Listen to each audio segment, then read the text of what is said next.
First day ఒక website article చదివి disappoint అయ్యారని విన్నాను. ఇతను ఒక్కడికి ఎందుకు అసలు ఇతనికి సినిమా నచ్చలేదా ఏంటి అర్థం అవ్వలేదు. ఇద్దరు చెడ్డవాళ్ళు కాదు, ఇద్దరు బ్యాడ్ ఏమి ఉండదు, కానీ వాళ్ళకున్న టైం వల్ల లేకపోతే వర్క్ ప్రెషర్ వల్ల వాళ్ళిద్దరి మధ్య కమ్యూనికేషన్ అనేది పెరిగిపోతుంది. మీరు కూడా అలాంటి ప్యారడీలు చేయడము అన్నది ఇంకా కొత్త తాకటం. సౌఖ్యంలో ఆయన పృథ్వీ గారు ఓన్లీ బాహుబలి ఒకటి చేశారేమో అనుకున్నాం అంతే. తర్వాత తెలిసింది అన్నీ ఉన్నాయి దాంట్లో. 90% పీపుల్ కాంప్రమైజ్ అయిపోయి వేరే లైఫ్ లీడ్ చేస్తూ ఉంటారు. దాంట్లో వర్క్ ప్రెషర్ వల్ల అక్కడ సర్వైవ్ అవ్వలేదు.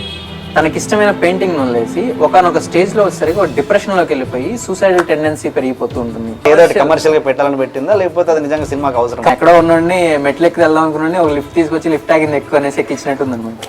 అమ్మగారు చనిపోయే ముందు చివరిగా మాట్లాడింది నాతోనే ఫోన్లో.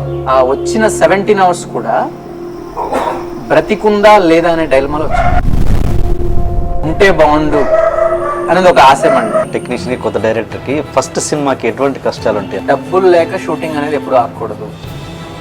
ఒక్కసారి ఆగిందంటే చాలా మైనస్ అవుతుంది. యాక్చువల్గా ఫైనల్ 16 లో కూడా నీ పేరు రిఫర్ చేసాం మేము, బట్ తేజ గారు ఎందుకు పెట్టలేదు అనేది మాకు తెలియదు అనేసి ఆయన చెప్పారు. వినాయక్ గారిని కలవడం కోసమని ఏదో జాబ్ వదిలేశారని విన్నా. కొంచెం బాధ అనిపించింది, కొంచెం తేజ గారి మీద కోపం అనిపించింది. అప్పుడు సినిమా వాళ్ళు అంటే నమ్మరు, సినిమా వాళ్ళతో పెళ్ళిళ్ళు కావు, ఏంటి రీజన్ ఏంటంటారు? ఇండియాలో ఉన్న కోర్టుల్లో ఎన్ని కేసులు విడాకుల కేసులు ఉన్నాయి, ఎన్ని కేసులు వైఫ్ హెరాస్మెంట్స్ ఉన్నాయి, వీటిలో సినిమా ఫీల్డ్ ఎంతమంది ఉన్నారో ఎంక్వైరీ చేసుకుంటే తెలిసిపోతుంది. హాయ్ శశి గారు, welcome to my show. Thank you. Cinema ఏంటి మంచి సక్సెస్లో ఉన్నట్టుంది, ఫేస్లో తెలిసిపోతుంది. అండ్ అంటే ఓకే, సినిమా బిగినింగ్కి వస్తే మీ కెరీర్ నుంచి తెలుసుకుందాం అనుకుంటే, మీకు అంటే పేరెంట్స్ లేరని విన్నాను, అమ్మా నాన్న లేరు. అలాంటి అమ్మా నాన్న లేకుండా ఇంత దాకా వచ్చావంటే చాలా గొప్ప విషయం నిజంగా. ఇండస్ట్రీలో నిలదొక్కుకోవడం అంత ఎవరి సపోర్ట్ లేకుండా అంటే ఏంటి అసలు బ్యాక్గ్రౌండ్ ఏంటి చెప్పండి అసలు. అంటే పేరెంట్స్ చిన్నప్పుడే చనిపోయారండి. నాకు 12 years ఉన్నప్పుడు మా ఫాదర్ స్కూటర్ యాక్సిడెంట్లో చనిపోయారు. ఓకే. 2004లో మదర్ చనిపోయారు హార్ట్ అటాక్తో. ఓకే. సో నేను అన్నయ్య, సో అన్నయ్యకి అప్పటికే మ్యారేజ్ అయిపోయింది, వదిన 2 పిల్లలు. సో వాళ్ళిద్దరే మా పేరెంట్స్ ప్రజెంట్ నాకు. ఓకే. సో అది కాకుండా నాకేంటంటే పర్సనల్గా నా క్లోజ్ ఫ్రెండ్స్ చాలా సపోర్ట్. ఓకే. కంప్లీట్ ఒక ఫ్యామిలీ ఒకవైపు, ఫ్రెండ్స్ ఒకవైపు. సో వీళ్ళు ఇచ్చిన మోరల్ సపోర్టే ఇక్కడ తీసుకొచ్చింది. అన్నయ్య ఏం చేస్తుంటారు? అన్నయ్య రామ్కో సిమెంట్స్లో సూపర్వైజర్గా వర్క్ చేసేవాళ్ళు. ఓకే. వదిన హౌస్ వైఫ్. ఏం చదివారు మీరు? నాది MSc ఇండస్ట్రియల్ ఎలక్ట్రానిక్స్ అయిపోయిందండి. తమిళనాడు భారతీదాసన్ యూనివర్సిటీలో university 4th rank, gold medal. Okay. అంటే అప్పుడే చదువుకున్నప్పుడే అనిపించిందా సినిమాల్లోకి రావాలని? నాకు చిన్నప్పటి నుంచి. యాక్చువల్గా ఇది బ్యాక్ డ్రాప్ వచ్చేసి మా father stage artist cum theatre ఆయన. ఓకే. పరిషత్ ప్లేస్ వీటన్నిటిలో చాలా ప్రైజ్లు తీసుకున్న పర్సన్ అనమాట. సో మేబీ ఆయన జీన్స్ ఉండి ఉండొచ్చు. ఓకే. సో దాంతో నాకు చిన్నప్పటి నుంచి ఈ యాక్టింగ్ మీద, డైరెక్షన్ మీద, వీటి మీద ఇంట్రెస్ట్ ఉండేది. ఓకే. నాకు 9 years ఉన్నప్పుడే ఫస్ట్ టైం స్టేజ్ పెర్ఫార్మెన్స్ చేశాను. అది ఒక మైథలాజికల్ ప్లే, సత్య హరిశ్చంద్ర. అలా ఈ సినిమా థియేటర్ అనేది అక్కడ నుంచి స్టార్ట్ అయింది. సో డిగ్రీకి వచ్చిన తర్వాత స్క్రిప్ట్స్ రాయటము, స్టేజ్ షోస్ చేయటము, ఇట్లా ఇంకా డైరెక్టర్ అవ్వాలనేది ఇంకా బలంగా అయిపోయింది. సో ఎడ్యుకేషన్ మధ్యలో ఆపేయడం ఇష్టం లేక PG వరకు ఫినిష్ చేశాను. సో జాబ్ ఏం చేయలేదు? జాబ్ చేయలేదు. అంటే కొంతకాలం చేశాను కానీ జస్ట్ ఏదో అంటే ఫుల్ ఫ్లెడ్జ్డ్గా జాబ్లోకి వెళ్ళాలి అని కాదు. అంటే వేరే ఇంటర్వ్యూకి వెళ్తే ఏదో సరదాగా దాంట్లో సెలెక్ట్ అయిపోయిన జాబ్ కంటిన్యూ చేశాను. నాన్నగారు నాటకాలు కాకుండా ఏం చేసేవారు? జాబ్ ఆయన చదివింది మెకానికల్ ఇంజనీరింగ్ అండి. వైజాగ్లో జాబ్ చేసి తర్వాత మళ్ళీ ఇప్పుడు మేము ఉంటున్న జగ్గేపేటకి షిఫ్ట్ అయిపోయిన తర్వాత కొంత పాలిటిక్స్లో ఉండేవాళ్ళు, హోటల్ బిజినెస్ ఉండేది. ఇలా ఆ పీరియడ్ ఎలా ఉంది? నాన్నగారు చనిపోయినప్పుడు, అమ్మగారు చనిపోవడం, నాన్నగారు చనిపోవడం అన్నది అవును, అది కోలుకోలేని దెబ్బ కదా. ఎలా? 92లో చనిపోయారండి. 97లో చనిపోయారు. అప్పటి వరకు అంటే అప్పుడు నాకు 12 years. ఓకే. 12 years ఏజ్లో చనిపోయారు. అప్పటి వరకు లైఫ్ అంటే ఏంటో తెలియదు పూర్తిగా. అంటే చిన్న పిల్లలు అప్పుడు. సో 97 నుంచి మా మదరే కేర్ తీసుకున్నారు కంప్లీట్గా. అంటే ఇద్దరు రెస్పాన్సిబిలిటీ తను ఒక్కటే తీసుకుని చాలా, అంటే అప్పటి వరకు మంచి పేరు ఉండేది. పలానా నాగేశ్వరరావు గారు మా నాన్న పేరు, నాగేశ్వరరావు గారి ఫ్యామిలీ, నాగేశ్వరరావు పిల్లలు అంటే చాలా రెస్పెక్ట్ ఉండేది ఊళ్ళో, అందరికీ నోటెడ్ అనమాట. సో ఆ నేమ్ ఏదైతే ఉందో అది చెడిపోకూడదు వాళ్ళ పిల్లలు మంచిగా ఉండాలని ఎప్పుడు చెప్తూ ఉండేది.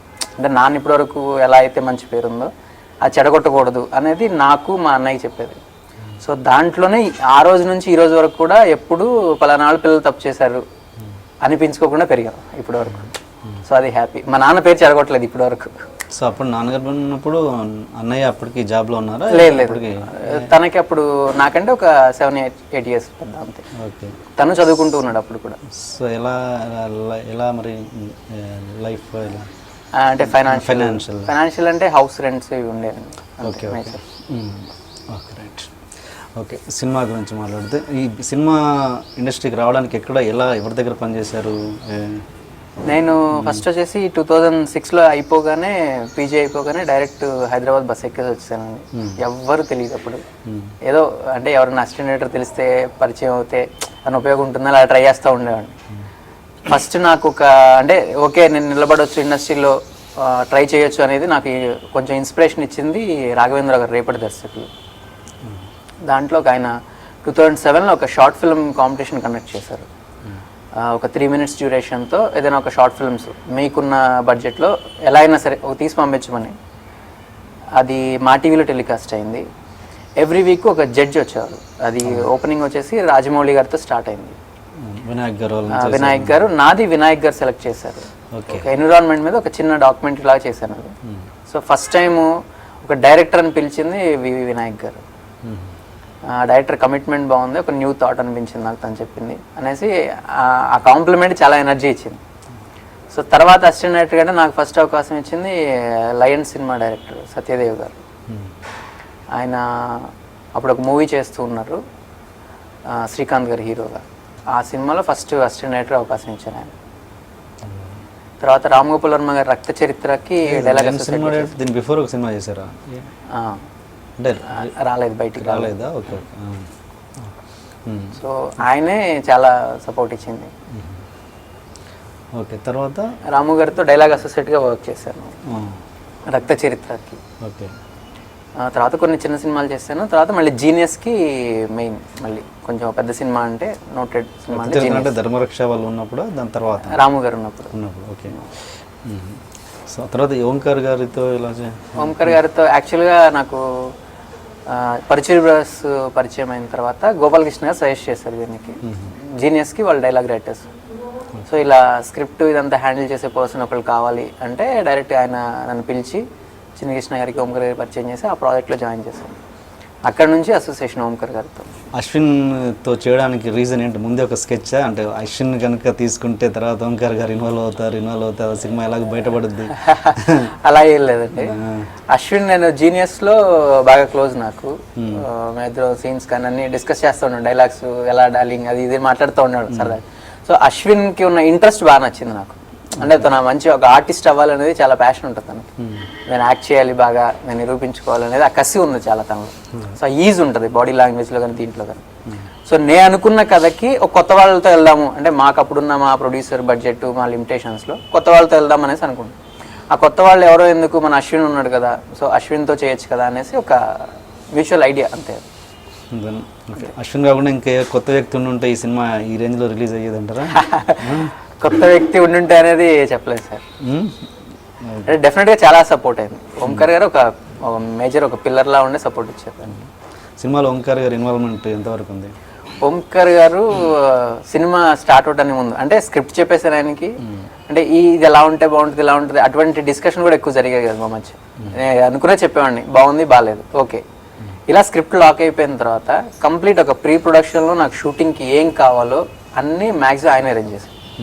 అంటే ఒక ఆర్టిస్టులతో మాట్లాడడం కానీ, ఒక టెక్నీషియన్స్తో మాట్లాడడం కానీ, సార్ మీరు మా సినిమాలో ఉంటే బాగుంటుంది, కొత్త వాళ్ళు కొంచెం సపోర్ట్ చేయండి, ఇలా ప్రతి ఒక్కరిని రిక్వెస్ట్ చేసి చాలా బ్యాక్గ్రౌండ్లో చాలా సపోర్ట్ ఇచ్చారు. లొకేషన్స్ వైజ్ కానీ, షూటింగ్ జరుగుతున్నప్పుడు కానీ ఇలా. ఆయన మ్యాక్సిమం 1 day వచ్చేది సెట్కి అంతే. ఓకే. ఫస్ట్ షెడ్యూల్ అయిన తర్వాత రషెస్ చూపించుకొని అడిగారు ఒక్కసారి. ఎలా తీసానో తెలియదు ఆయనకి. ఫస్ట్ షెడ్యూల్ అంతా వైజాగ్, రామచంద్రాపురం, రాజమండ్రి ఆ సరౌండింగ్స్ చేసామంతా. ఒక 15 days షెడ్యూల్.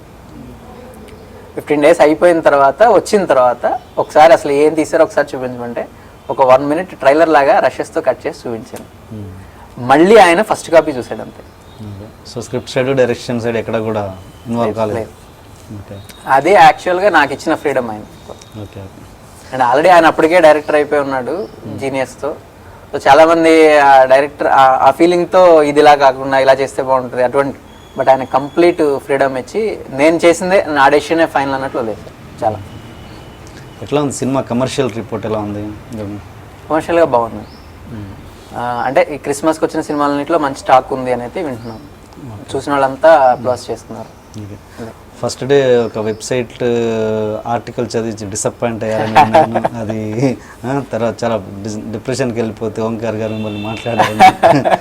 ఇంత జీవితాన్ని చూసిన వ్యక్తి ఒక ఆఫ్టర్ ఆల్ ఒక డిప్రెషన్ అని కాదండి, అది అంటే అనిపించింది ఏంటి నిజంగా అంటే చాలా. అప్పటికే నేను చూశాను కొన్ని వెబ్సైట్స్ చూశాను, పాజిటివ్గా రాశారు చాలా. ఇతను ఒకటికి ఎందుకు అసలు ఇతనికి సినిమా నచ్చలేదా ఏంటి అర్థం అవ్వలేదు నాకు. ఏంటిది అనేది ఆ డిస్కషన్ జరిగింది అంతే. ఎలా రాశాడు ఏంటంటే అర్థం కాలేదు నాకు. సినిమాలో అసలు ఏమీ లేదన్నట్టు రాశాడు అతను. సినిమాలో ఏమీ లేకుండా అంత క్రౌడ్ రారు, ఓపెనింగ్స్ రావు, థియేటర్లో చూస్తున్న వాళ్ళు ఎంజాయ్ చేయరు. అంటే కొంతమందికి నచ్చి చాలా మందికి నచ్చలేదంటే ఒక అర్థం ఉంది. సో చాలా మందికి నచ్చింది సినిమా. అంటే అతని పర్సనల్ టేస్టా లేకపోతే అదేం తెలియదు నాకు. అంటే ఇంత జీవితాన్ని చూసిన వ్యక్తి దాని డిప్రెషన్ అనేది కాదండి, అది ఏంటి ఇలా అంటే నిజంగా ఇలా ఉందా సినిమా, ఏంటి ఇతను ఎందుకు రాశాడు అలా అనేది కొంచెం వచ్చింది నాకు. అది డిస్కస్ చేసాం అంతే ఓంకర్ గారితో. Okay okay. మొన్న గుణశేఖర్ గారి రాణి రుద్రమదేవి సినిమా కూడా వర్క్ చేశారని విన్నాను. అవును, మధ్యలోనే వచ్చేసారని. ఏంటి? నాకు డైరెక్షన్ కోసమే వచ్చాను నేను. ఓకే ఓకే, అంతేనా? డ్యూరేషన్ ఎక్కువగా ఉంది సినిమా? అలా ఏం లేదు, అలా ఏం లేదు. Okay okay. సో ఆయనతో వర్కింగ్ ఎలా ఉంది? గుణశేఖర్ గారు చాలా విషయాలు నేర్చుకున్నాను ఆయన దగ్గర ఉండి. Okay okay. So songs recording అప్పటి నుంచి కూడా ఉన్నాను నేను ఇళయరాజా గారి దగ్గరికి వెళ్ళినప్పుడు. Okay okay. సినిమాలో టైటిల్స్లో వస్తుందా డైరెక్షన్ డిపార్ట్మెంట్లో? అది వేయలేదు అనుకుంటా, మధ్యలో వచ్చేసరి ఏదో కోపం ఉండొచ్చు. ఓకే ఓకే సరే. సినిమా పాయింట్కి వస్తే సినిమాలో పాయింట్ చాలా చిన్నది, కానీ కొత్తగా ఉన్న పాయింట్ చాలా చిన్న పాయింట్. అది అసలు ఎలా పుట్టింది ఏంటి, ఎక్కడి నుంచి పుట్టింది అది? యాక్చువల్గా అయితే సినిమా చేయాలనుకున్న తర్వాత ఈ కథ ప్రిపేర్ చేశానండి. నా దగ్గర ఉన్న కథలన్నీ పెద్ద బడ్జెట్లో కూడుకున్నాయి అనమాట అన్ని. అంటే కొంచెం స్టార్ అట్రాక్షన్ కావాలి, ప్లస్ కొంచెం బడ్జెట్ ఎక్కువ కావాలి. స్టార్స్ లేకపోయినా బడ్జెట్ ఎక్కువ కావాలి. సో ఎప్పుడైతే నేను నరేష్ సినిమా ప్రొడ్యూసర్ తను చేద్దాం అనేసి అన్నాడు, తక్కువ బడ్జెట్లోనే కావాలనుకున్నప్పుడు అప్పుడు థింక్ చేయడం స్టార్ట్ చేశాను. ఒక లో బడ్జెట్లో ఒక ఫ్రెష్ సబ్జెక్ట్ ఎలా చెప్పగలం, దాన్ని అలా ఆ ఆలోచన నుంచి పుట్టిందే ఈ కథ. చిన్నది కథ చాలా సింపుల్గా ఉండాలి నేను డిసైడ్ చేసుకున్నాను. అక్కడ ఇన్స్పైర్ అయ్యారా లేకపోతే రియల్ లైఫ్ ఇన్సిడెంట్స్ కానీ ఏదైనా? రియల్ లైఫ్ ఇన్సిడెంట్స్ అని ఏం లేదండి. యాక్చువల్గా సినిమా ఓపెనింగ్ సీన్ అయితే ఉందో, ఒక పెళ్ళి చెడిపోతే ఎలా ఉంటుంది, ఒక పెళ్ళి ఆ ఇన్సిడెంట్లోంచే కథ తీసాను. సో అక్కడ నుంచే హీరో క్యారెక్టర్ ఎలా ఉండాలి, హీరోయిన్ క్యారెక్టర్ ఉండాలి, అక్కడ డిజైన్ చేశాను అంతా. మెయిన్ అక్కడ పుట్టింది కదా. తను సూసైడ్, హీరోయిన్ సిస్టర్ సూసైడ్ చేసుకుంటుంది దాంట్లో. అప్పటి వరకు తను బాగా రిజిస్టర్ చేశారు ఆడియన్స్, వీళ్ళ మధ్యలో ఏదో జరుగుతుంది అన్నట్టు ఏంటి అనేది. ఫైనల్గా ఏదో సూసైడ్ చేసుకున్న టైంలో హీరో తను ఒక ఫోన్ కాల్తో అమ్మాయి రియలైజ్ అయిపోతుంది, చిన్న ఏదో సీడీ చూపిస్తే. అంటే నేను అక్కడ చిన్న డౌట్ ఏంటంటే అంతలా గ్యాప్ వచ్చిన ఒక వ్యక్తి జస్ట్ అప్పటికప్పుడు చిన్న సెకండ్స్లో హస్బెండ్ మారిపోవడం అన్నది ఎంతవరకు కరెక్ట్? మారిపోవటం అనేది సార్ యాక్చువల్గా తనకున్న ప్రేమను గుర్తు చేశాను మళ్ళీ అక్కడ. ఇప్పుడు యాక్చువల్గా దాన్ని రియల్ లైఫ్ దాంట్లోనే తీసుకున్నాను నేను. అంటే నేను చాలా చోట్ల విన్నాను, చదివాను. ఎస్పెషల్లీ సాఫ్ట్వేర్ ఫీల్డ్స్లో కానీ ఇప్పుడున్న ఐటీ ఫీల్డ్స్లో ఎక్కువగా అంటే వర్క్ ప్రెషర్ ఎక్కువ అయిపోయి వాళ్ళిద్దరి మధ్య, వైఫ్ అండ్ హస్బెండ్ మధ్య చాలా డిఫరెన్స్ వస్తాయని నేను చాలా ఆర్టికల్స్ చదివాను పేపర్లో. చాలా ఇన్సిడెంట్స్ చూశాను, నాకు తెలిసిన వాళ్ళ సర్కిల్లో కొన్ని చూశాను అనమాట. సో వాళ్ళకి సంబంధించి ఏదైనా డీల్ అనుకునే ఆ సీన్ నేను డిజైన్ చేసుకున్నాను. సో అంటే ఇద్దరు చెడ్డవాళ్ళు కాదు, ఇద్దరు బ్యాడ్ ఏమి ఉండదు, కానీ వాళ్ళకున్న టైం వల్ల లేకపోతే నా వర్క్ ప్రెషర్ వల్ల వాళ్ళిద్దరి మధ్య కమ్యూనికేషన్ అనేది పెరిగిపోతుంది. ఆ కమ్యూనికేషన్, ఆ అమ్మాయి మాట్లాడేది కూడా అదే ఉంటుంది. మేమిద్దరం ఒక్కరోజు కూడా మాట్లాడుకోకుండా చాలా రోజులు, అంటే ఒక్కసారి కూడా మాట్లాడుకోకుండా చాలా రోజులు గడిచిపోయాయని చెప్తుంటాం ఆ అమ్మాయి కూడా. సో వాళ్ళకున్న ఆ ఫీలింగ్లోంచి, అంటే తను అవాయిడ్ చేస్తున్నాడు, అంటే తన పార్ట్నర్ మేబీ వైఫ్ అయి ఉండొచ్చు, హస్బెండ్ అవ్వచ్చు, తను అవాయిడ్ చేస్తున్నారు అనే ఫీల్ ఒక డిప్రెషన్లో తీసుకెళ్ళిపోతుంది క్యారెక్టర్. సో అది రియల్ లైఫ్లో చాలామంది జరుగుతుంది, చాలామంది డిప్రెషన్లోకి వెళ్ళటము ఇది జరుగుతుంది. సో దాన్ని డీల్ చేయాలనే చేశాను. ఇంకోటి ఏంటంటే, అంటే ఇమీడియట్గా మారిపోతారు అంటే నిజంగా ప్రేమను గుర్తు చేస్తే ఎలా ఉంటుందనే గుర్తు చేస్తే ఒక సైలెంట్గా ఒక 2 minutes మనం ఇప్పుడు ఎవరితోనో గొడవ పెట్టుకుంటే ఒక 2 minutes సైలెంట్గా కూర్చొని వాడు ఏం మంచి చేశాడు మనకనేది గుర్తు తెచ్చుకుంటే అది డైల్యూట్ అయిపోతుంది. సో అదే అప్లై చేశాను నాకు. సో అందుకనే హ్యాపీ మూమెంట్స్ని గుర్తు చేయటం అనేది చేశాను. చాలా మంది బాగుందని అప్రిషియేట్ చేశారు. చిన్న థాటే డెఫినెట్ బాగుంది. రికలెక్షన్స్ అన్నవి థాట్ నా పాయింట్ అంటే అంత షార్ట్ టైంలో అవుతారు అన్నది. But okay your explanation. And ఆ fight sequence, Kalyan Babu fight sequence, అది నిజంగా అది అది అంటే అది లేకుండా కూడా అది కేవలం హీరోకి ఫైట్స్ వచ్చని, ఫైట్స్ డాన్స్తో పాటు ఫైట్స్ కూడా వచ్చని పెట్టినట్టు కమర్షియల్గా పెట్టాలని పెట్టిందా, లేకపోతే అది నిజంగా సినిమాకి అవసరం? కమర్షియల్ ఆస్పెక్ట్లో వెళ్ళినైతే కాదండి, అది కమర్షియల్గా వచ్చింది నాకు ఆ పాయింట్. బట్ నేను ఎందుకు పెట్టానని చెప్తాను. ఇప్పుడు సరదాగా లేకుంటే ఒక పని మీద మనం ఒక చోట నుంచి ఇంకో చోటకి వెళ్తున్నాము, సడన్గా మనకు లైఫ్ అండ్ డెత్ సిచ్యువేషన్ ఒక రైజ్ అయింది అనుకోండి. ఆ టైంలో ఎలా ఉంటుంది, ఒక పొజిషన్ ఎలా ఉంటుంది, మన క్యారెక్టర్ బిహేవియర్ ఎలా ఉంటుంది. సో దానికోసమే ఆ కళ్యాణ్ బాబు సీక్వెన్స్ అనేది డిజైన్ చేసింది. అంటే ఈ అమ్మాయి ఏమో ఒక వాళ్ళ ఫాదర్ డ్రీమ్ దాని మీద వెళ్తుంది, దాన్ని అచీవ్ చేయాలన్న అది మైండ్లో ఉంది ఆ అమ్మాయికి. హీరోకి వచ్చేసి యుఎస్లో ఒక మీటింగ్ ఏదో పెట్టాము, సో వాడు వెళ్ళిపోవాలి, సో ఈ అమ్మాయి వెళ్ళాలి. అలాంటి టైంలో ఒక వెళ్ళలేని సిచ్యువేషన్ క్రియేట్ అవ్వాలి వాళ్ళకి. అది లైఫ్ అండ్ డెత్ సిచ్యువేషన్ అయి ఉండాలి. ఒక సింపుల్గా ఎక్కడో ఉంటే ఏదో పర్మిషన్ అడిగి వెళ్ళిపోవచ్చు, కానీ ఒక క్రుయాలిటీ ఉన్న అట్మాస్ఫియర్లో లాక్ అవ్వాలి వాళ్ళు. సో దానికోసమే పెట్టింది ఆ సీన్. సో అక్కడే అప్పుడు ఓపెన్ అవుతారు, అసలు ఏంటనేది బర్స్ట్ అయిపోతారు అక్కడ, ఏ క్యారెక్టర్ అయినా సరే వెళ్ళలేని పొజిషన్లో. ఆ అమ్మాయి మాట్లాడేది కూడా అందుకే, అసలు ఇంటర్వ్యూకే వెళ్ళలేకపోతున్నాను అని చెప్తుంది. సో దానికోసం చేసింది తప్ప కమర్షియల్ ఎలిమెంట్ కోసం కాదు. అక్కడ హీరో ఫైట్లు చేసేది ఏమి ఉండదండి, తప్పించుకోవటమే ఉంటుంది. ఆ తప్పించుకునే ప్రాసెస్లో 1-2 దెబ్బలు ఉంటాయి అంతే. అంటే నా ఉద్దేశం ఏంటంటే ఇప్పుడు యాక్చువల్గా స్టోరీకి ఎక్కడ డిస్టర్బ్, బ్లాక్ గా ఎత్తేసినా కూడా స్టోరీకి ఎక్కడ డిస్టర్బెన్స్ రాదు. యాక్చువల్ మళ్ళీ అతను శకలక లిఫ్ట్ అడగడం అయితే ఆ ఎమోషన్ రాదు కదా దాంట్లో. అప్పుడు ఆ అమ్మాయి బర్స్ట్ అవడానికి ఆ ఎమోషన్ రాదు. అంటే అప్పటి వరకు రెస్టారెంట్ అన్నారు నాతో 2-3 అన్నారు నిన్న, అది రెస్టారెంట్లో అయిపోయిన తర్వాత డైరెక్ట్గా వెళ్ళిపోవచ్చు కదా ఐట్ అన్న. అంటే అప్పుడే లవ్ చూపించి ఇమీడియట్గా అంటే ఏది రిజిస్టర్ అవుతుంది ఆడియన్స్కి, ఫీడ్ అనేది వెళ్ళాలి కదా, దానికోసం. ఇది ఈ సినిమాలో parody scenes Srimanthudu and Gabbar Singh చేశారు. అది ఓకే అంటే నాకు కొత్త థాట్తో వస్తున్నారు కదా మీరు. ఓకే మామూలుగా కమర్షియల్ డైరెక్టర్స్ ఎవరో పెద్ద డైరెక్టర్స్ పెద్ద సినిమాల్లో చేశారంటే ఓకే, కొత్త యంగ్ జనరేషను కొత్త థాట్స్ తోటి వస్తున్నప్పుడు కూడా మీరు కూడా అలాంటి ప్యారడీలు చేయడము అన్నది ఇంకా కొత్త థాట్ అన్నది ఎక్కడ ఉంటుంది అంటే ఓకే అది సక్సెస్ అయి ఉండొచ్చు కాక, కొత్త దర్శకులు అంటే ఇంకేదో ఇన్నోవేటివ్గా ఆలోచిస్తారు కదా. మినిమం గ్యారంటీ ఉండాలన్న కాన్సెప్ట్లో అవి పెట్టారా ఎట్లా? అది యాక్చువల్గా వారాహి సాయి గారు వీళ్ళంతా తీసుకున్న తర్వాత సినిమాని ఇంకేదో అట్రాక్షన్ కావాలి సినిమాకి అన్నది డిస్కషన్ జరిగింది అందరి మధ్య టీంలో. ఇంకేదో కావాలి అంటే ఓకే నీ సినిమా బాగుంది, వచ్చిన వాళ్ళందరూ చూసి ఎంజాయ్ చేస్తారు, బట్ సంథింగ్ ఏదో ఒక మిస్ అవుతుంది, చిన్న ఎలిమెంట్ అనేది మిస్ అవుతుంది, అదేంటనేది డిస్కషన్ జరిగి దాంట్లోంచి ఏదో చేద్దాం, అదే ఏదో కామెడీయే చేయాలనేది అందరి ఫీల్. సో కామెడీ మీదే చేద్దాం. కామెడీ ఏం చేస్తాం, కథలో ఎక్కడ స్క్రీన్ ప్లేలో ఎక్కడ గ్యాప్ లేదు, అంటే వేరే కథ పరంగా చేయడానికి వేరే గ్యాప్ ఏం లేదు. సో ఏదైనా ఒక చిన్న ఇంట్రెస్టింగ్ ఏదైనా చేద్దాం అనుకున్నప్పుడు మా పిఆర్ శేఖర్ ఇచ్చిన ఐడియా అది, ఏదైనా శ్రీమంతుడు స్పూఫ్ చేస్తే ఎలా ఉంటుందని. సో ఇమీడియట్గా ఓంకార్ గారికి మాకు అందరికీ నచ్చింది అది. సో దాని మీద వర్కౌట్ చేసి ఓకే ఆల్రెడీ శంకర్ క్యారెక్టర్ సినిమాలో ఉంది, సో నేనేంటంటే కథ డిస్టర్బ్ అవ్వకూడదు దానికి అనేసి దాన్ని శంకర్కి అడాప్ట్ చేశాను. సో లేదంటే ఫస్ట్ అసలు వేరే కంప్లీట్ సినిమాకి అవేగా పడేది యాక్చువల్గా. సో అలా అవ్వకూడదు, సినిమాకి లింక్ ఉండాలి ఎలాగోలా అనేసి ఆ కథలో కూర్చోబెట్టాను. సో దానికి ఓంకార్ గారి సపోర్టు ఇంకా మా టీం అంతా డిస్కస్ చేసింది. అంటే కొత్త థాట్ ఏం కాదుగా, ఇప్పుడు వచ్చిన ప్రతి సినిమాల్లో ఉంటున్న ప్యారడీ. నాకు తెలిసి మీ వీక్లో రిలీజ్ అయిన 3 సినిమాల్లో అది ఉంది. అది మాకు తర్వాత తెలిసింది అన్నిట్లో ఉంది అని. మేము అనుకున్నాం ఏంటంటే సౌఖ్యంలో ఆయన పృథ్వీ గారు ఓన్లీ బాహుబలి ఒకటి చేశారేమో అనుకున్నాం అంతే, తర్వాత తెలిసింది అన్నీ ఉన్నాయి దాంట్లో అని. సో ఆయన బాహుబలి చేశారు కదా, ఓకే మనకేం డిస్టర్బెన్స్ లేదు, మనం శ్రీమంతుడు చేశాం కదా అనేసి మేము లైట్ తీసుకున్నాం. సో తర్వాత రిలీజ్ అయిన తర్వాత చెప్పారు అన్నిట్లో ఉందండి. 3 ఉంది. నేను చూడలేదు. ఇంకోటి భలే మంచి రోజుల్లో. ఓకే, ఇంకా ఇంత జర్నీలో ఓకే ఫస్ట్ డైరెక్షన్ రావడం సక్సెస్ అవడం అనేది నిజంగా గొప్ప విషయం. అంటే ఈ జర్నీలో ఎక్కడన్నా ఇన్సల్ట్స్ కానీ, ఎక్కడన్నా ఇబ్బందులు కానీ, డిస్టర్బెన్స్లు కానీ, డిఫికల్టీస్ ఎలా ఈ జర్నీ? ఇన్సల్ట్స్ అంటే ఈ 9 years నేను చెప్పినట్టు మన ఆడియోలో కూడా చెప్పినట్టు 9 yearsలో స్మూత్గా ఎప్పుడు వెళ్ళలేదండి. నేను వచ్చిన రోడ్డు స్మూత్గా అనేది ఎక్కడా లేదు. అంటే ఒక ఇంగ్లీష్లో ఏదో ఉంటుంది కూడా, ఒక లైన్ లాంటి, అంటే అందమైన లొకేషన్స్కి వెళ్ళేవన్నీ కూడా రోడ్లన్నీ కూడా గతుకులుగానే ఉంటాయి అని ఎక్కడో చదివాను. సో ఈ 9 years నాకు అలాంటి దాంట్లోనే వచ్చాను.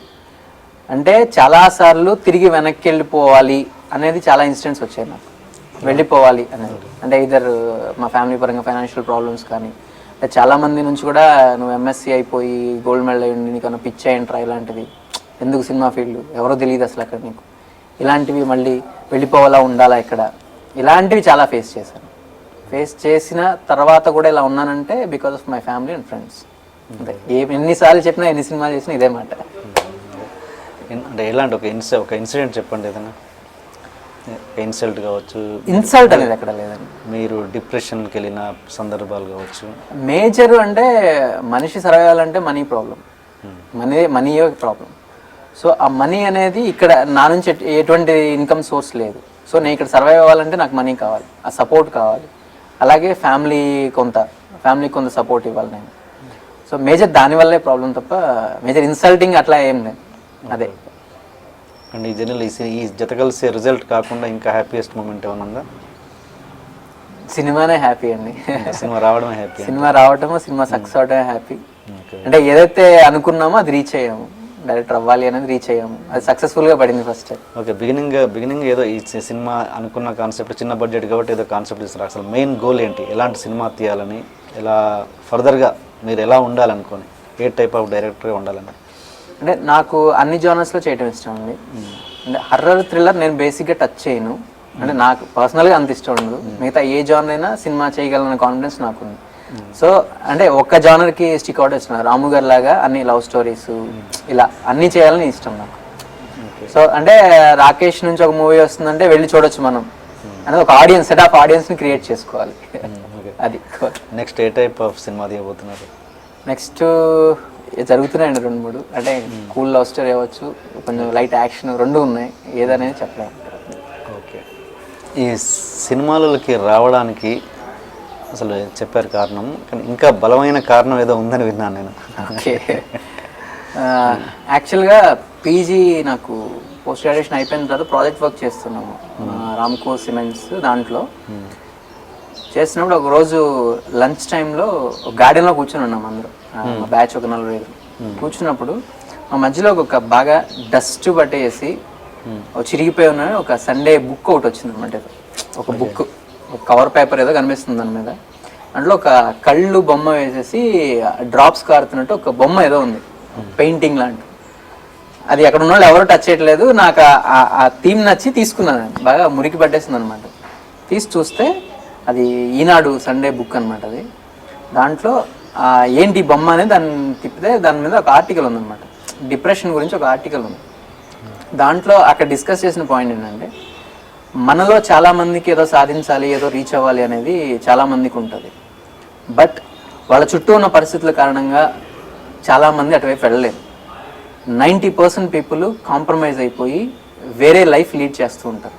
అంటే వాళ్ళ టార్గెట్స్కి, వాళ్ళ ఆలోచనలకి, వాళ్ళ ఇష్టాలకి వ్యతిరేకంగా కుటుంబం కోసమో లేకపోతే ఇంకా వేరే రీజన్స్ వల్ల వేరే అవేగా బతుకుతూ ఉంటారు అన్నమాట. కేవలం 10% మాత్రమే వాళ్ళు అనుకున్న దానికోసం కష్టపడి ట్రై చేసి ముందుకెళ్ళే వాళ్ళు 10% మాత్రమే అనేసి దాంట్లో ఈ 90% గురించి డిస్కస్ చేస్తూ రాశాడు. దాంట్లో కొన్ని ఇన్సిడెంట్స్ రాశాడు అనమాట. ఇప్పుడు ఎవరికో ఒక పెయింటర్కి ఎవరికో ఒక పెయింటర్ అవ్వాలని ఒక ఇష్టం. సో అతను వాళ్ళ ఫ్యామిలీ కోసం జాబ్లోకి మారిపోయాడు. సో అక్కడున్న వర్క్ ప్రెషర్స్ వీటి వల్ల పెయింటింగ్ అనేది అసలు మర్చిపోతున్నాడు. సో ఈ వర్క్ ప్రెషర్స్లో తనకి ఇష్టం లేని పని అది, అంటే సర్వైవల్ కోసం చేస్తున్నాడు కానీ పర్సనల్గా సాటిస్ఫాక్షన్ ఉండేది కాదు.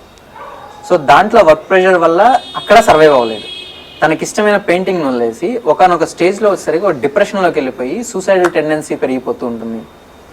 ఇలాంటివి చాలా జరుగుతున్నాయి. సో మీకు నచ్చిన దానిలో ఉండడానికి ట్రై చేయండి అనేది ఆ ఆర్టికల్ సారాంశం. సో అది బలంగా ఇన్ఫ్లుయెన్స్ చేసింది. సో రేపొద్దు నేను ఇలా అవ్వకూడదు, నేను ఖచ్చితంగా 10లోనే ఉండాలని డిసైడ్ అయ్యారు. ఓకే, ఎప్పటి సంగతి ఇది? ఎన్ని సంవత్సరాల కింద? 2006 ఫిబ్రవరి.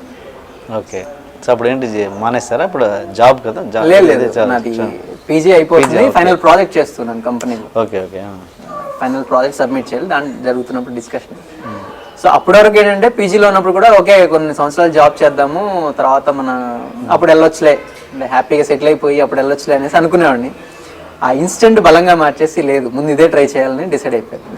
అంటే ఓకే సినిమాని ఫిక్స్ అవ్వడానికి కారణం ఏంటి? ఓకే అప్పుడు అనుకున్నారు దీంట్లో సినిమా అన్నది ఆలోచన రావడం, సినిమాలోకి వెళ్ళాలి అన్నది నేను డిగ్రీలోనే అనుకున్నాను. డిగ్రీ చదువుతున్నప్పుడే డైరెక్టర్ అవ్వాలి అనేది అప్పుడే ఫిక్స్ అయిపోయాను. చిన్నప్పటి నుంచి నాకు ఉన్నది ప్యాషన్ ఉన్నది, ఎక్కడ స్ట్రాంగ్గా ఉన్నాను అనేది నాకు తెలిసింది. ఇప్పుడు వస్తున్న అసిస్టెంట్ డైరెక్టర్ కావచ్చు, అసోసియేట్స్ కావచ్చు, చాలామంది ఓకే వర్క్ చేస్తున్నారు, సినిమాల ఛాన్స్ రాక కొంతమంది వచ్చి, కొంతమంది రకరకాల కష్టాలు పడుతున్నారు. అసలు ఏంటి అది, ఎక్కడ వీళ్ళు ఫెయిల్ అవుతున్నారు ఏంటంటే, ఏదో జస్ట్ సర్వైవల్ కోసం జాయిన్ అవుతున్నారా? ఎక్స్పీరియన్స్ మీ అనుభవం చెప్పండి, ఎక్కడ వీళ్ళు అంటే చాలా మంది ఇప్పుడు ఏంటంటే షార్ట్ ఫిల్మ్స్ అనేది పెరిగిపోయాయి. షార్ట్ ఫిల్మ్స్ తీసేస్తే అంటే మంచి నాలెడ్జ్ వచ్చేసింది, సినిమా వెళ్ళిపోవచ్చు అనేది. షార్ట్ ఫిల్మ్ వేరు, సినిమా వేరు. అవును, అది చాలా మంది తెలియకుండా బోల్తా పడుతున్నారు. అవును, అంటే మేము షార్ట్ ఫిల్మ్ తీసాము, ఓకే మేము సినిమా నాలెడ్జ్ ఉందని. షార్ట్ ఫిల్మ్ ఎంత ఉంటే సినిమా ఇంత ఉంది. సో ఇంత నాలెడ్జ్ లేకుండా అంటే ఓకే అంటే టెక్నికల్గా నాలెడ్జ్ ఉండొచ్చు, కానీ ఆన్ సెట్స్ వర్క్ ఎక్స్పీరియన్స్ అనేది చాలా అవసరం. అది ఏదైనా ఒక్క సినిమా అయినా సరే పర్ఫెక్ట్గా ఫస్ట్ నుంచి ప్రీ ప్రొడక్షన్, స్క్రిప్ట్ అంటే పేపర్ మీద పెన్ను పెట్టిన దగ్గర నుంచి ఫైనల్ వెళ్ళిపోయిన వరకు అట్లీస్ట్ ఒక్క సినిమాకైనా కంప్లీట్ అబ్జర్వేషన్ చేస్తే ఎవ్వరు ఫెయిల్ అవ్వరు. చాలా మంది ఏంటంటే అవసరం లేదు, చాలా సినిమాలు చూస్తున్నాం కదా, షార్ట్ ఫిల్మ్ తీసాం కదా, ఈ ఎక్స్పీరియన్స్ సరిపోద్ది కదా అని ఆలోచనతో చాలా మంది అంటే వెళ్తున్నారని తెలిసింది. సో దానికంటే అట్లీస్ట్ ఒక్క సినిమా అయినా full fledged right from starting to ending work చేస్తాను. ఓకే, నేను అనేది సినిమా షార్ట్ ఫిల్మ్ చేసే వాళ్ళ గురించి కాదు, సినిమా చేసి అసిస్టెంట్ డైరెక్టర్ చేసి అసోటిగా చేసి ఎక్కడ ఫెయిల్ అవుతున్నారు వాళ్ళు? మేబీ కథలు అప్రోచ్ అవడంలో కానీ, లేదంటే ఒక రైట్ పర్సన్కి వేరే కథ చెప్పడం కానీ, అంటే మంచి కథని వేరే అంటే దాన్ని అర్థం చేసుకోలేని వాళ్ళ దగ్గర చెప్పడం కానీ, అలా ఫెయిల్ అవుతున్నాయి. అంటే ఒక ప్రొడ్యూసర్ని నమ్మటం అనేది చాలా ఇంపార్టెంట్ అండి. కొత్త డైరెక్టర్ ఒక ప్రొడ్యూసర్ నమ్మటం, ఒక హీరో నమ్మటం అనేది చాలా ఇంపార్టెంట్. ఎందుకంటే ఫ్రెండ్ ఉన్నాడు కాబట్టి దొరికిపోయాడు, అందరికలా దొరకద్దు, అందరికలా దొరకాలిగా. ప్లస్ పక్కనే హీరో ఉన్నాడు, అశ్విన్ లాంటి మంచోడు అందరికి దొరకాలిగా. అది అంటే ఒక రకంగా అదృష్టం అనుకోవాలి. అంటే నేను అప్పటికే తిరుగుతున్నాను ట్రయల్స్ లో, అనుకోకుండా నరేష్ రావటము నాకు చాలా అంటే నేను ఎక్కడో ఉన్నోడిని మెట్లు ఎక్కి వెళ్దాం అనుకున్నాను, ఒక లిఫ్ట్ తీసుకొచ్చి లిఫ్ట్ ఆగింది ఎక్కువ అనేసి ఎక్కించినట్టు ఉంది అనమాట. ఓకే ఓకే, అలా సపోర్ట్. మీ ఫ్యూచర్లో మంచి హీరోని డైరెక్ట్ చేయాలనుకుంటే ఏ హీరోని సెలెక్ట్ చేసుకుంటారు? నన్ను మీ గోల్, మీ కోరిక ఏదో ఉంటుందిగా? మహేష్ బాబు. ఓకే, మహేష్, బన్నీ, నాకు వాళ్ళు ముగ్గురు ఇష్టం. ఎన్టీఆర్, బన్నీ, మహేష్. అందరు ఫ్యాన్స్ సాటిస్ఫై చేశారు? నేను అందరి ఫ్యాన్స్ అని కాదండి, అందరి సినిమాలు చూస్తాను, నేను అందరిది ఎంజాయ్ చేస్తాను నేను. ఓకే, భరత్, డాన్సర్ భరత్ తో మీకు అంతకుముందే పరిచయం ఉందా, అంత సినిమాలో పరిచయం? లేదండి, సినిమాలోనే పరిచయము.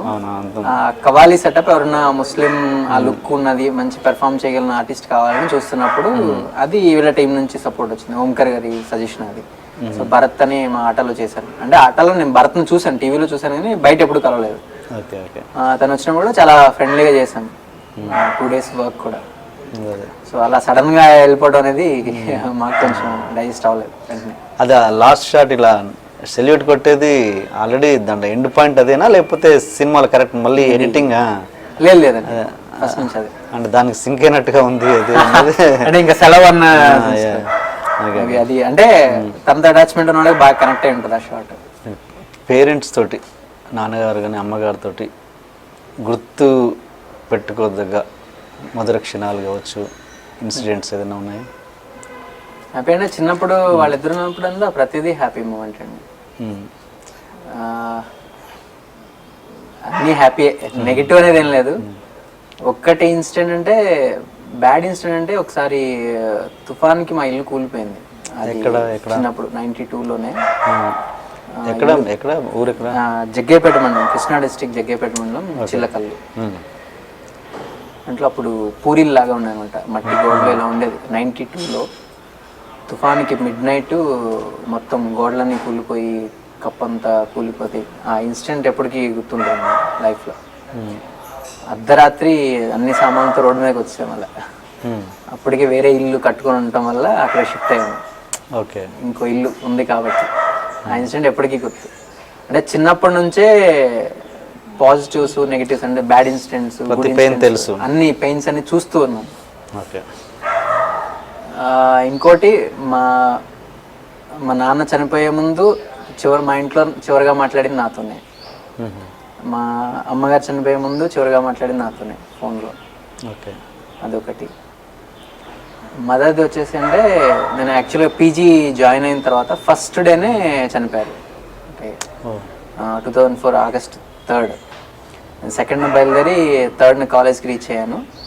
రీచ్ అయిన తర్వాత అదే రోజు 5 o'clock నేను మాట్లాడాను, ఇలా రీచ్ అయ్యాను.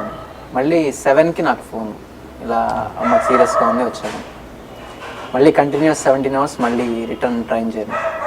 ఆ వస్తున్నంతసేపు కూడా రిటర్న్లో అంటే నాకు చెప్పింది అలా చెప్పారు, వయా మీడియాలో చెప్పారు, ఇలా సివియర్గా ఉంది అటు ఇటు చెప్తున్నారు డాక్టర్స్, నువ్వు ఇమీడియట్గా బయలుదేరా. అదేంటి ఇవాళే కదా వచ్చాను నేను అనేసి నా ఫీల్ ఉండేది. ఇప్పుడే కదా వచ్చాను, ఒక 1 week ఆగి వస్తాను. లేదు అమ్మ నేను చూడాలనుకుంటుంది వచ్చేని మా బ్రదరు మా ఫ్యామిలీ ఫ్రెండ్స్ అందరూ ఫోన్.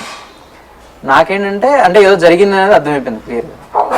సో ఆ వచ్చిన 17 hours కూడా బ్రతికుందా లేదా అనే డైలమాలో వచ్చింది. ఉంటే బాగుండు అనేది ఒక ఆశ, మళ్ళీ ఉందా లేదా అనే డైలమా. ఆ 17 hours ట్రావెల్ నా లైఫ్లో మర్చిపోలేను ఇప్పుడు. అదే ఒకటి.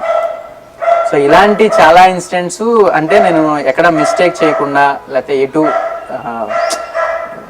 వేరే రూట్లోకి వెళ్ళకుండా స్ట్రిక్ట్గా వెళ్ళేట్టు చేసాయి చాలా. ఎప్పటికీ చేస్తాయి కూడా ఇలాంటివి. సినిమాలో beginning titles and end titles చాలా కొత్తగా ఉన్నాయి. అంటే ఇప్పటివరకు రాని ఏంటది, ఇది ఎవరి థాట్ అది? నాదేనండి. రెగ్యులర్గా వేస్తే టైటిల్స్ కూడా బోరింగ్ అంటారు చాలామంది, ఏమంటే తెలియని పేర్లు ఇవన్నీ. సో నా దాంట్లో ఉన్న టీంలో అందరూ మ్యాక్సిమం అంటే కొత్త పాత అందరూ ఉన్నారు టెక్నీషియన్స్లో. సో అంటే ఒక సౌండింగ్ నేమ్ కనబడట్లేదు, అంటే సినిమాటోగ్రాఫర్ పేరు కానీ లేదంటే మ్యూజిక్ డైరెక్టర్, వీళ్ళంతా కొత్త వాళ్ళు. సో వీళ్ళ పేర్లు ఎందుకు చదవాలి, ఇంట్రెస్ట్ ఏముండాలి. సో ఏదో ఇన్నోవేటివ్గా చేయాలని వచ్చిన దాంట్లోంచి ప్రయత్నం. సో ప్రతి ఒక్కళ్ళకి ఒక ట్యాగ్ లైన్ పెట్టాలని డిసైడ్ అయ్యాను. ఆ ట్యాగ్ లైన్ కసితో పెట్టింది, కోపంతో వాళ్ళందరి మీద. అంటే సరదాగా ఉంటుంది, అంటే అందరికి చెప్పే పెట్టాము ఏం పెడుతున్నాం వాళ్ళ గురించి అని. సో అందరూ చాలా సరదాగా తీసుకున్నారు దాన్ని. ఎండ్ టైటిల్స్ వచ్చేసి జనరల్గా చాలా మంది సినిమా బాక్స్లోకి వెళ్ళిపోయింది ఎండ్ టైటిల్స్ స్టార్ట్ అయ్యి అనగానే థియేటర్ నుంచి బయటకు వచ్చేస్తూ ఉంటారు. సో అలా రాకూడదు, సినిమా మేము అయిపోయింది అప్పుడే బయటకు వెళ్ళాలి అని మేము చెయ్యాలి. సో అప్పుడు దాకా ఉంచాలి అంటే ఏం ప్రయత్నం చేయాలి అంటే సినిమా ఎంత బ్యాలెన్స్ ఉందన్న చెప్దానా టైమర్ సెట్ చేసాం. సో అది వర్కౌట్ అయింది. లాస్ట్ వైవాష బిట్ కూడా నవ్వి వెళ్తున్నారు బయటికి. బాగుంది. అదంటే బిగినింగ్ టైటిల్స్ కొంచెం అంటే ఈవి సత్యనారాయణ స్టైల్ గుర్తు చేసినా ఇంకా కొంచెం కొత్తగా ఉంది, ఇంకా కొంచెం కొత్తగా ఉంది. అంటే నాకు వచ్చాయండి కాంప్లిమెంట్స్ దాని మీద. అంటే జంధ్యాల గారు వీళ్ళ స్టైల్లో ఉంది కొంత ఉన్నది, కానీ అది కొత్తదనం కూడా తెలిసిపోతుంది. అది ఫేస్బుక్ ఇది ట్రెండీగా తీసుకున్నాను. సినిమా మ్యూజిక్ డైరెక్టర్స్ ఇద్దరు ఉన్నట్టున్నారు, అదేంటి కొత్తగా ఇద్దరు చేయడం? యాక్చువల్గా ఫస్ట్ విక్కీ చేశారండి. విక్కీ 3 songs దీంట్లో పడిపోయానే ఫస్ట్ స్టార్టింగ్ మందు సాంగ్ అయ్యో రామ అండ్ రెస్టారెంట్లో జత కలిసే టైటిల్ సాంగ్. తర్వాత వచ్చేసి సాయి గారు వీళ్ళు ఆ లాస్ట్ సాంగ్ ఇంకా మంచి సాంగ్ ఉంటే బాగుంటుంది అనేసి దాంతో సాయి కార్తిక్ ఎంటర్ అయ్యారు. ఆయన ఫస్ట్ నాకు వినిపించిన 2 tunesలో ఇమీడియట్గా ఓకే అయిపోయింది, ఆ ప్రేమ ఓ ప్రేమ సాంగ్. సో తర్వాత ఆయనే మళ్ళీ బ్యాక్గ్రౌండ్ స్కోర్ ఆయనే చేశారు, సాయి కార్తిక్ చేశారు. సినిమా ఇప్పుడు ఉన్న దానికి ఒక స్టాండర్డ్ పెంచింది అంటే because of background score. And Allu Aravind garu Geethakrishna Nizam distribution వాళ్ళే కదండి? అవునండి, నైజాం చేసి ఆయనతో ఏదో సినిమా కమిట్ అయ్యారని ఏదో వార్తలు వస్తున్నాయి. అవన్నీ ఇంకా ఫైనలైజ్ అవ్వలేదండి, అసలు ఏమీ లేవు. ఇవన్నీ జస్ట్ పుకార్లే. నాకు సినిమా ఇచ్చేసారు వాళ్ళు శ్రీష్తో ఇది అనేది, అటువంటి డిస్కషనే జరగలేదు. అల్లు అరవింద్ అసలు సినిమానే చూడలేదు. లేదు చూసారంట, సినిమా చూడలేదు. ఆయన రిలీజ్ అయిన తర్వాత మొన్న గోకుల్లో చూసారు. గోకుల్లో చూసారంట. ఈ పుకార్లు 10 రోజుల క్రితం నుంచి వస్తున్నాయి. అల్లు అరవింద్ గారు సినిమా చూసి ఓకే చేస్తారు, రాకేష్ కి ఇంకో సినిమా ఇచ్చారంట. అది జరగలేదండి, అంతా రూమర్స్. ఆయన మరి గోకుల్లో మొదటి రోజులో కూర్చొని చూసారంట. ఏది అక్కడ ఆయన మాస్ లో అంటే మాస్ లో కూర్చొని చూడటం ఇష్టం అంట ఆయన. అదే సినిమా బడ్జెట్ వచ్చి నాకు తెలిసి 1.5 ఎంతో అయినట్టుంది. 1.5 ఇంకా ఎక్కువేనండి. ఎక్కువైందా? ఓకే సరే. అంటే అంత బడ్జెట్ మేకింగ్ వర్క్ అంటున్నారు మీరు? మేకింగ్ ఇంకా ఎక్కువైందా? ఓకే. ఇంకా తక్కువ అని చెప్పుకుంటారు ఎవరైనా, ఎక్కువ అంటే మీకే మైనస్ అవుద్ది. లేదు, వాస్తవం అయింది చెప్తున్నా. ఓకే, మరి అంత అంత డబ్బులు ఒక కొత్త వ్యక్తి మీద ఒక ప్రొడ్యూసర్ పెట్టాడంటే ఏ కాన్ఫిడెన్స్తో పెట్టాడు ప్రొడ్యూసరు? నరేష్ వచ్చేసి నాకు చిన్నప్పటి నుంచి ఫ్రెండ్ అండి, ఒకే ఊరు ఇద్దరం. సో ఇద్దరిది ఎంఎస్సీ అయిపోయింది, ఇద్దరు సేమ్ ఎలక్ట్రానిక్స్. మీరు క్లాస్మేట్సా? చిన్నప్పటి నుంచి క్లాస్మేట్స్ ఇద్దరం. సో నేను ఈ సినిమా ఫీల్డ్లోకి వచ్చాను, తను జాబ్లో అలా వెళ్ళిపోయి బెంగళూరు, తర్వాత అలా యూఎస్లో అలా జాబ్స్ చేస్తూ ఉన్నాను. సో ఎప్పుడైతే ఈ సినిమా ఇలా అనుకొని నేను డైరెక్షన్ చేద్దాం అనుకుంటున్నాను, ట్రయల్స్ ఇలా స్టార్ట్ చేశానప్పుడు తను చూస్తూ ఉన్నాడు వేరే ప్రొడ్యూసర్స్ని అప్రోచ్ అవ్వటము ఇట్లా జరుగుతున్న టైంలో, లేదు మనమే చేద్దాం, అలా అయితే తక్కువ బడ్జెట్లో అయితే నేను చేయగలను అనేసి అనుకున్నప్పుడు ఓకే స్టార్ట్ చేద్దామని. అప్పుడు ఇంకో ఇద్దరు ముగ్గురు పార్ట్నర్స్ కూడా ఉండేవాళ్ళు, యాక్చువల్గా మేము కూడా చేస్తామని చాలా ఎగ్జైట్మెంట్తో వచ్చారు.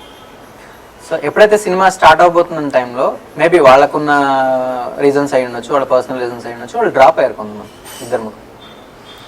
సో సినిమా ఆగిపోతుందేమో అనిపించింది నాకు. అప్పుడు నరేష్ ఒక్కడే, లేదు నేను ఒక్కడే చేస్తాను, నో ప్రాబ్లం, నువ్వు మనీ గురించి వదిలేసాయి అనేసి తను ఇనిషియేట్ తీసుకున్నాడు. ఫస్ట్ ఒకటే చెప్పాను, డబ్బులు లేక షూటింగ్ అనేది ఎప్పుడు ఆగకూడదు.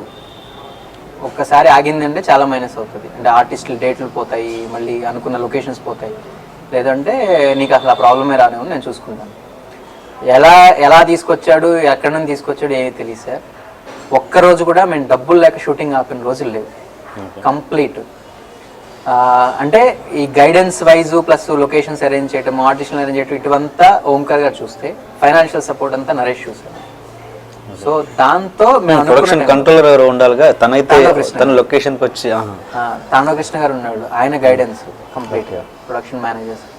సో రకంగా ప్రొడక్షన్ అప్పుడు చూసుకున్నది నేను, ఓంకార్ గారే కంప్లీట్. ఆయన బయట ఉండి మొత్తం గైడెన్స్ చూస్తూ ఉన్నాడు, ఓకే వాళ్ళకి ఎంత ఇవ్వాలి, ఇంత ఇవ్వాలి, ఇలా. ఓకే షూటింగ్ నడుస్తున్నప్పుడు అదేంటి కార్లో షూటింగ్ అప్పుడు మొత్తం జర్నీ అంతా కార్ సీట్లలో దాక్కొని చేశారంటగా?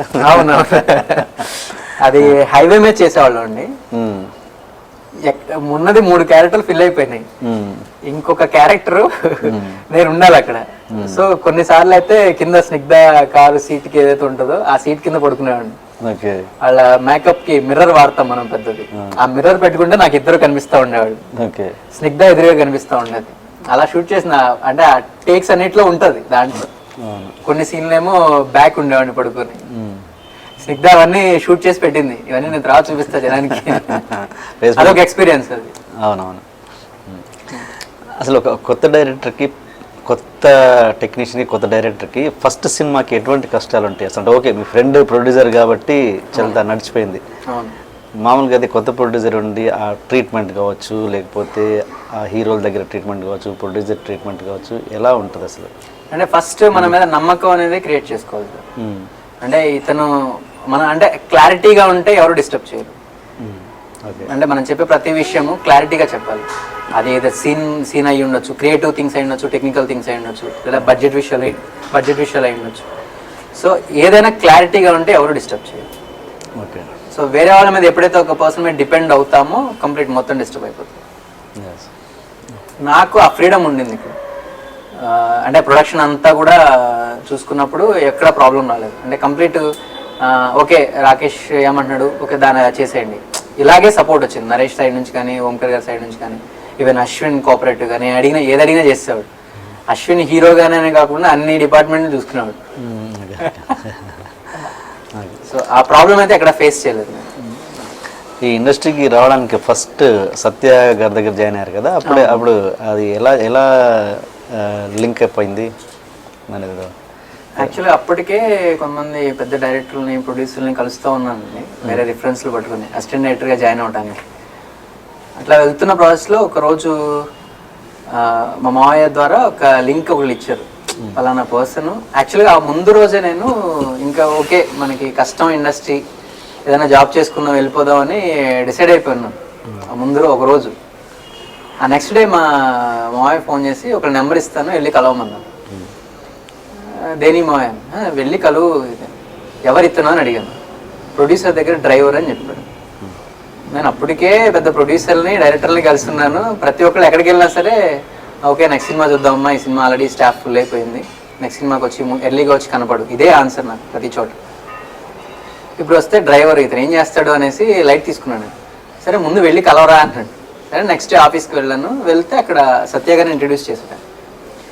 చేస్తే ఆయన కూడా same dialogue, already staff fill up అయిపోయారమ్మా, నెక్స్ట్ సినిమాకి ముందురా తీసుకుంటాను అనేసి. ఆయన కూడా ఎందుకు బాగా చదువుకున్నాను, వెళ్ళి జాబ్ చేసుకోవచ్చు కదా, ఎందుకు మా కష్టాలు ఇవన్నీ అంటే, నేను లేదు సార్ నాకు ఇష్టం అని చెప్పాను.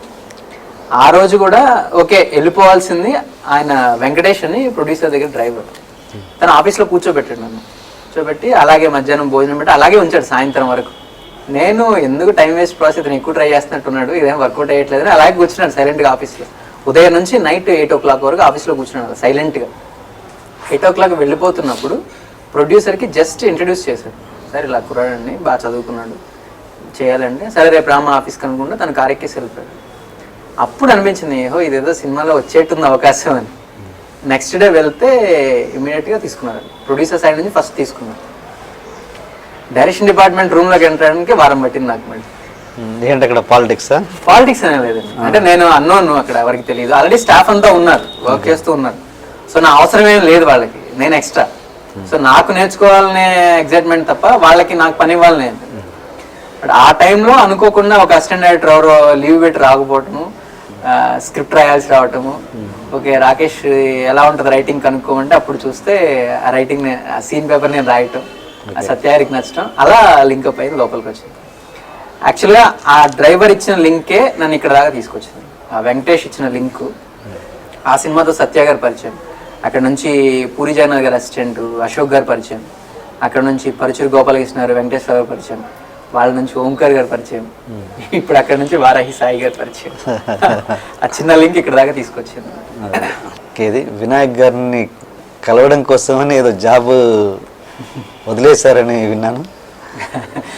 యాక్చువల్గా వినాయక్ గారిని కలవడానికి అప్పుడు ట్రై చేస్తున్నాను. రేపటి దర్శకుల్లో నాకు నా short film assistant director try చేసే ప్రాసెస్. అవును అవును, నా షార్ట్ ఫిల్మ్ సెలెక్ట్ చేసింది ఆయన. వేరే కొన్ని ఛానల్స్ ద్వారా ఆయన కలవడానికి ప్రయత్నాలు చేస్తున్నాను.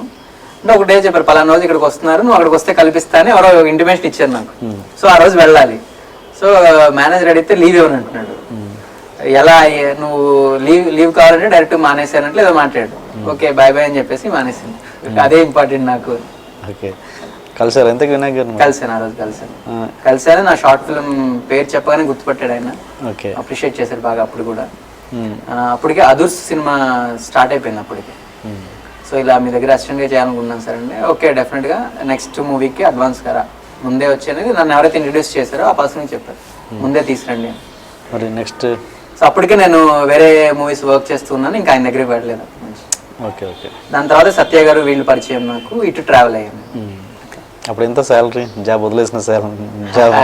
20,000 అలా ఉంది అప్పట్లో, 2008లో. ఓకే. సినిమా సక్సెస్ అయినాక అన్నయ్య వదిన ఫీలింగ్ ఎలా ఉంది? చాలా హ్యాపీ. అంటే వచ్చే అంటే ఇప్పటికీ అన్నయ్య వదినతో ఉంటారా? లేదు, వాళ్ళు ఊర్లో ఉంటారు. ఓహో ఊర్లో ఉంటారు. Okay okay. అన్నయ్య షూటింగ్ జరిగిన టైం అంతా నాతో ఉండేవాడు ఇక్కడ. షూటింగ్లో తన ప్రొడక్షన్ అంతా చూసుకునేవాడు. ప్రొడక్షన్లో కూడా ఇన్వాల్వ్ చూసుకున్నాడు, నాకు సపోర్ట్గా ఉండి చూసుకునేవాడు అంతా. Okay okay. అండ్ ఏదో లవ్ స్టోరీ, పెద్ద లవ్ స్టోరీ ఉందని విన్నాను. మరి ఏం లేదు, పెద్దదేం లేదు. పెద్దది చిన్నదో పెద్దది చెప్పండి. ఏం లేదండి, నాకు తెలిసింది కాబట్టి అడుగుతున్నాను నేను. అంటే వాళ్ళ పేరెంట్స్కి ఇష్టం లేదు అది, అంటే సినిమా ఫీల్డ్ అంటే మంచి ఒపీనియన్ లేదు. మేజర్ అంతే, సినిమా అంటే ఎలా ఉంటారు ఏంటో అనేది. మరి ఇప్పుడు సక్సెస్ అయిందిగా, అప్పటికే జరగాల్సింది జరిగిపోయింది. అవును, ఎందుకు ఇలా సినిమా అందరూ సినిమాలు చూడడానికి ఇష్టపడతారు, సినిమా వాళ్ళు అంటే నమ్మరు, సినిమా వాళ్ళతో పెళ్ళిళ్ళు కావు, ఏంటి రీజన్ ఏంటంటారు? చాలా మందికి ఉన్న ఇన్సెక్యూరిటీ అండి సినిమా ఫీల్డ్ అంటే.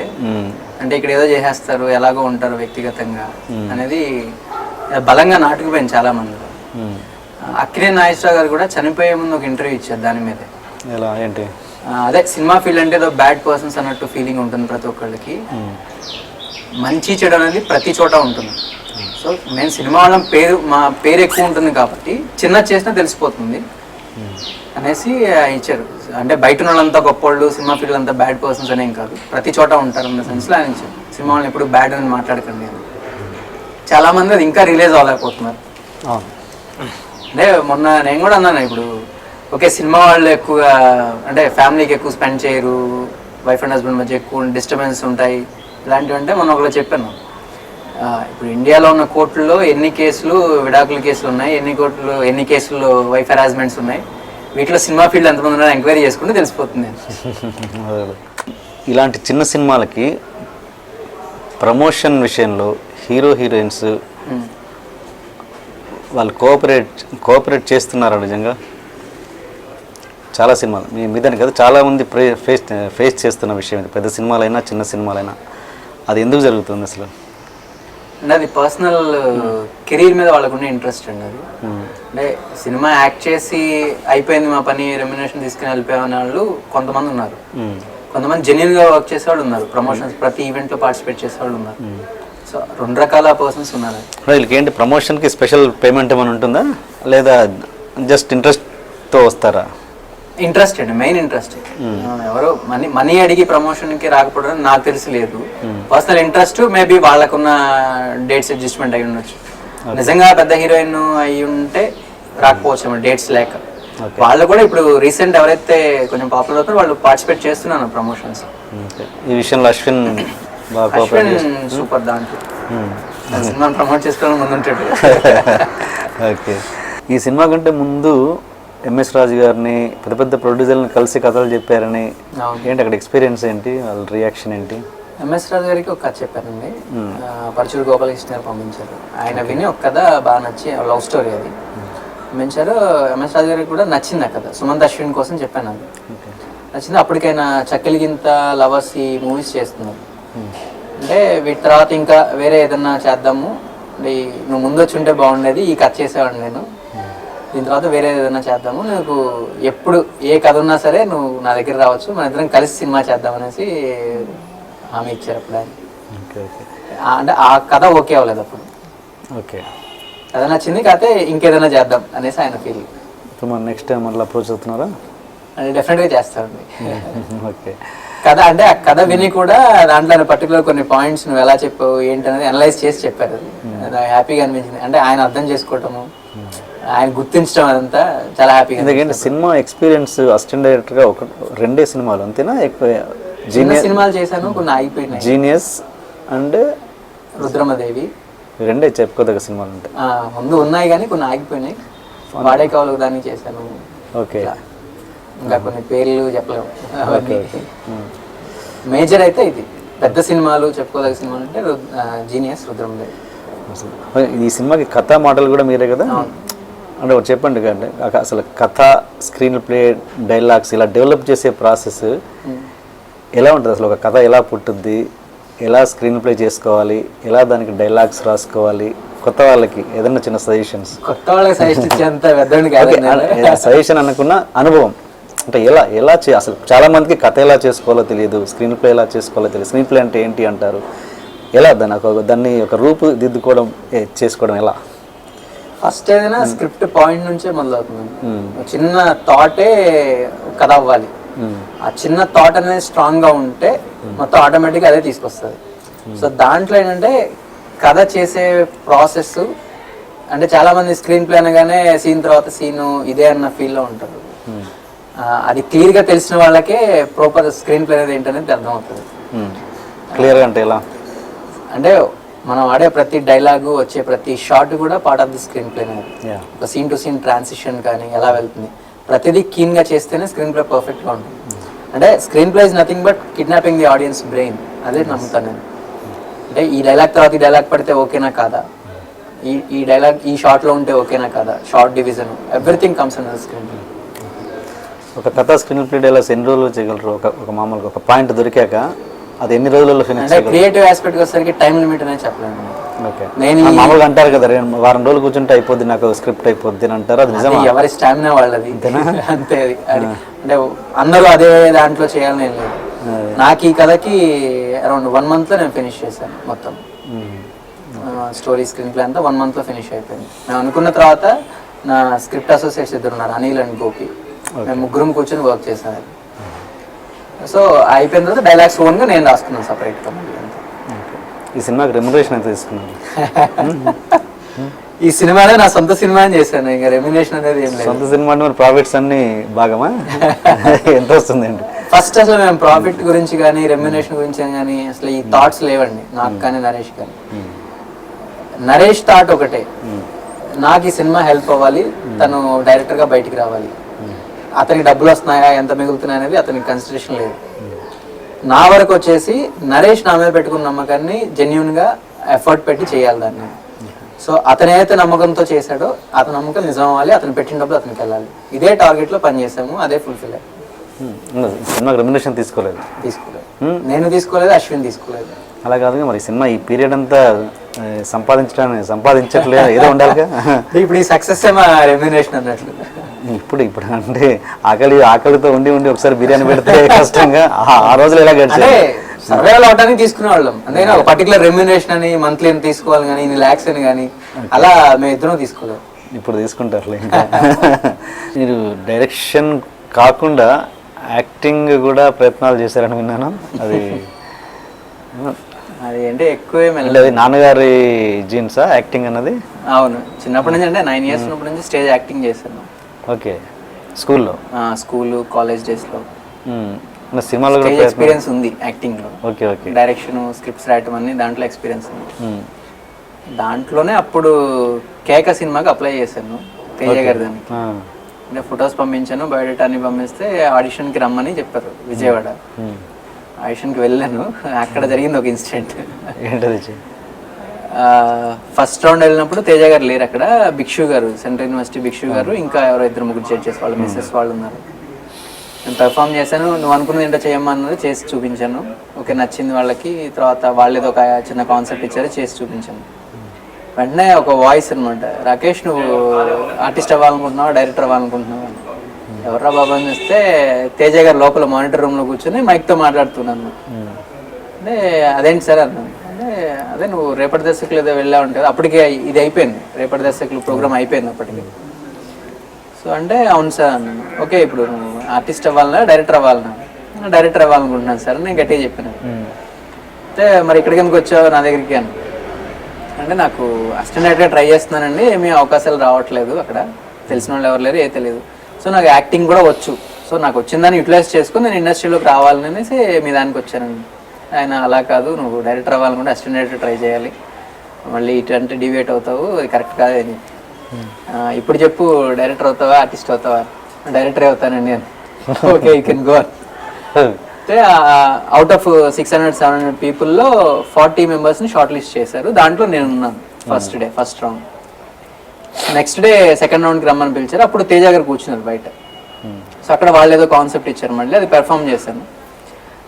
40లో 39 మెంబర్స్ క్లాప్స్ కొట్టారు, బయటకు వచ్చి అప్రిషియేట్ చేశారు. డెఫినెట్గా ఫైనల్లో ఉంటావు భయ్యా నువ్వు అయ్యి అనుకున్నాను. బట్ ఆ రోజు ఒక అంటే 16 మెంబర్స్ని సెలెక్ట్ చేసి ఆ రోజు ఒక ఈవినింగ్ షో ఒకటి ఏర్పాటు చేశారు. దానికి సాయి కుమార్ గారు, కృష్ణవంశీ గారు వీళ్ళంతా జడ్జెస్ లాగా ఉండి, అవుట్ ఆఫ్ ఒక 3000-4000 క్రౌడ్ ఉన్నారనమాట, వాళ్ళ ముందు పెర్ఫామ్ చేసేది. ఓకే. సో ఆ 16లో నేను లేను, ఆ 16లో తేజ గారు తీసుకోలేదు. సో అదేంటి అనేది అంటే అంతమంది ముందు పెర్ఫామ్ చేయలేకపోయినా చిన్న ఫీలింగ్ ఉండదు వాళ్ళందరినీ చూస్తున్నప్పుడు. అంటే చిన్నప్పటి నుంచి యాక్ట్ చేసి ఉన్నా నేను, ఫైనల్ అంతమంది ముందు చేసే అవకాశం మిస్ అయిపోయాను అనే ఫీల్ ఉండింది నాకు. బట్ నెక్స్ట్ డే అనుకోకుండా ఈ ఎవరైతే జడ్జెస్గా ఉన్నారో భిక్షు గారు వీళ్ళంతా విజయవాడ టు హైదరాబాద్ రిటర్న్ వెళ్తూ అనుకోకుండా మా ఊర్లో ఆగారు వాళ్ళు, ఏదో ఒక స్నాక్స్ కోసము టీ తాగుదామని ఆగితే అక్కడ అది మా బ్రదర్ అండ్ ఫ్రెండ్ రెస్టారెంట్ అనమాట, అక్కడ ఆగారు. అక్కడ ఆగినప్పుడు నాకు ఫోన్ చేస్తే ఇమీడియట్గా అక్కడ వెళ్ళాను, కలిసి మాట్లాడారు వాళ్ళు. అక్కడ నేను జెన్యున్గా అడిగాను వాళ్ళని, సార్ అందరూ యాక్చువల్గా బాగుందని మెచ్చుకున్నారు, బట్ నేను ఫైనల్ లిస్ట్లో లేను, నిజంగా నేను సరిగ్గా చేయలేదా? లేదంటే చెప్పండి సార్ నేను నేర్చుకుంటాను యాక్టింగ్, అంటే నిజంగా సరిగ్గా చేయలేకపోతే చెప్పండి, నేను అన్న మిస్టేక్స్ ఉంటాయని అడిగాను. నువ్వు చాలా బాగా చేసావమ్మా, మా అందరికీ బాగా నచ్చింది అది. యాక్చువల్గా ఫైనల్ 16లో కూడా నీ పేరు రిఫర్ చేసాం మేము, బట్ తేజ గారు ఎందుకు పెట్టలేదు అనేది మాకు తెలీదు అనేసి ఆయన చెప్పారు. సో ఇది అంటే నేను డైరెక్టర్ అవ్వాలి అని స్ట్రాంగ్గా చెప్పినంత వరకు ఏమైనా తీస్తారా ఎందుకన్నది నాకు అప్పుడు తెలియలేదు. సో యాక్చువల్గా కొంచెం బాధ అనిపించింది, కొంచెం తేజ గారి మీద కోపం అనిపించింది. అప్పుడు అవన్నీ పాజిటివ్ గా మారే డైరెక్టర్ అవ్వాలి అనేది ఒక పాజిటివ్ ఎనర్జీ నాకు వచ్చింది ఆ ఇన్సిడెంట్ వల్ల. సో కంపల్సరీ డైరెక్టర్ అవ్వాలి నేను అనేది ఓకే, తేజ గారు ఇచ్చిన ఎనర్జీ అనుకోవచ్చు అది. ఇప్పుడు ఈ సక్సెస్ తో ఒకసారి తేజ గారిని కలవాలి. యాక్చువల్గా ఈ సినిమా గురించి ఆయనకు తెలిసిందని నేను విన్నాను మా పిఆర్ఓస్ ద్వారా. మీరే అప్పుడు యాక్టింగ్ రిజెక్ట్ అది తెలియదు ఆయన, అది తెలియాలి కదా. కలిసే మూవీ బాగుంది, డైరెక్టర్ బాగా చేశాడు అనేది ఆయనకి రీచ్ అయిందని అయితే విన్నాను. అది అప్పుడు మీరు రిజెక్ట్ చేసిన పర్సనే ఇప్పుడు ఈ సినిమా డైరెక్టర్ అనేది ఆయనకు తెలియదు. ఇంకా డెఫినెట్గా పాజిటివ్ రియాక్ట్ అవుతారు ఆయన. ఓకే, డెఫినెట్గా కలుస్తాం. ఓకే, ఎనీవే శశి గారు, సినిమా సక్సెస్ అయింది, మళ్ళీ నెక్స్ట్ సినిమా కూడా మంచి బ్యానర్లో వస్తుందని తెలుస్తున్నాయి నాకు మీరు చెప్పకపోయినా. ఆ సినిమా అవి కూడా పెద్ద సక్సెస్ అవ్వాలి, డెఫినెట్గా మళ్ళీ స్టార్ డైరెక్టర్ అవుతారని నమ్మకం ఉంది నాకు. Thank you, all the best. Thank you so much.